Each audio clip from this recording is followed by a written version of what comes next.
12th December. My dear Lady Misericordia, I hope this letter finds you well.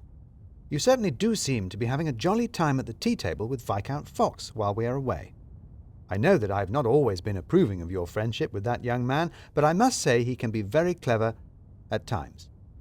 His remark that you repeat about it being difficult to tell which is the more dangerous wild animal, the shark, the wolf, or Baronet Oxshott, is very witty and observant. Tell him well done from me. Of course, you're right that it was very brave and kind of Oxshott to save me from that wolf, but that doesn't excuse him hanging its mounted head outside my cabin on the train so that it gave me a shock every time I went out to the restaurant car. Anyway, Oxshott has had to pack his heads away now because our train has gone as far as it can, and I woke up this morning to discover that we were already deep into the Finnmark, the far north of Norway. But you told me in your last letter that now you didn't have a tutor anymore, you didn't need any more geography lessons, so perhaps what happened next will interest you more. For there, waiting for us as we disembarked from the train, were drawn up sleighs, genuine reindeer-drawn sleighs. The professor had evidently made arrangements with a tribe of local Laplanders, or Sami, as I discovered they're properly called. They were to convey us by sleigh to their camp, where they would furnish us with a guide, and we would pursue our journey onwards by dog sled. But those sleighs! I would try and describe to you just how cunningly and pleasingly they were made, how well they ran, how comfortable and excellently sprung they were. But I suspect that might sound a little too much like a lesson for you. And anyway, none of that can describe the sheer delight of that journey. The clear, keen air in your face, the huffing and snorting of the reindeer, their breath steaming out behind them, rime forming on their antlers, the jingling of the tiny bells on their harnesses ringing in time to the crunch of the snow under the runners, the joyous red and blue clothes of our Sami guides against the limitless and untouched horizon, the snow crunching beneath the runners glowing gold in the low sun, and the woods dim and deep around us. It was a journey out of a childhood dream, and quite one of the most wonderful experiences of my life. There was only one small fly in the ointment. The boy Harry and I shared a sleigh with some of the scientific equipment, and we managed to have a completely unnecessary and foolish argument for no reason at all. We were revelling in the simple joy of our sleigh ride when I happened to remark that I thought that you, my lady, would also enjoy it immensely. To my surprise, the lad turned suddenly bad-tempered, and said rather fiercely that he suspected that you would probably only complain about the cold and the smell of the deer and the brightness of the sun and 1,000 other things, and would probably be happier stuck inside some drawing room somewhere playing cards with a load of gossips.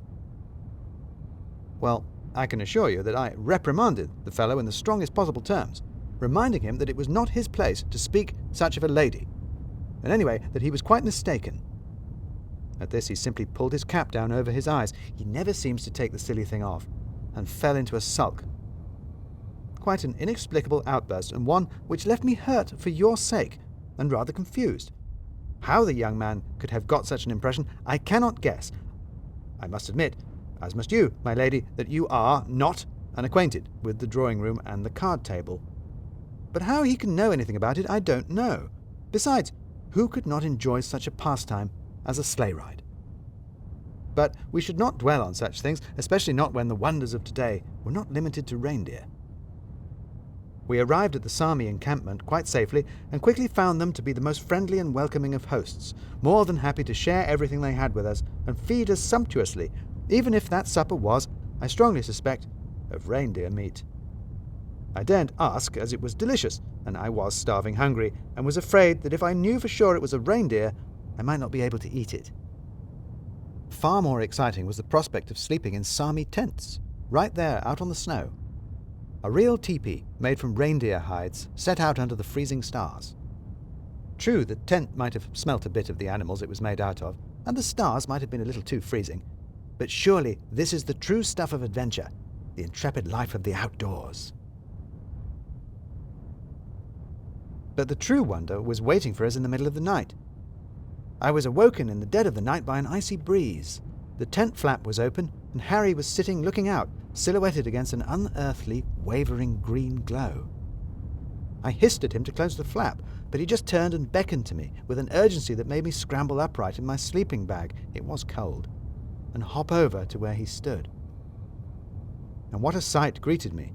High up in the sky, stretching endlessly above the distant mountains, was a tenuous, ghostly curtain of green fire that flowed across the heavens in an eerily silent wave. The northern lights, the aurora borealis itself. I have never seen anything so strange, so bewitching and haunting, my lady, saving yourself, of course. Now a series of flickering electric ripples that burned across the stars.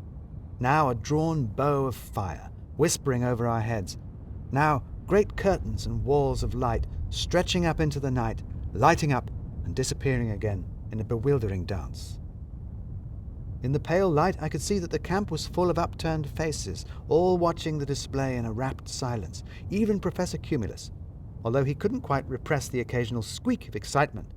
But then, "What the deuce are you all doing? Why have I been woken up in the middle of the damn night?" Oxshott came blundering out of his tent into the snow and pointed wildly into the sky. "What on earth's that?"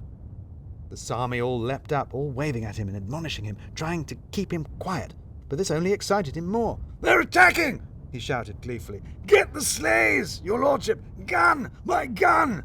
And he was off, shouting for his gun, pursued by the Sami, all waving their hands and whispering at him.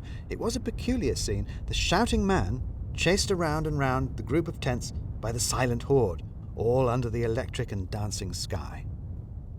It took a good half an hour to sort everyone out. It turned out that the Sami believed that one should always remain quiet in the presence of the northern lights, and should always be careful not to make fun or insult them. They were afraid, I think, that Oxshott might anger the lights in some way, and so were desperate to quiet him down. They weren't to know that they were only going to make him louder. In the end, everyone calmed down and returned to their beds, although I could still hear Oxshott grumbling in the darkness, and we settled down to dream of the strange wonders of the Arctic.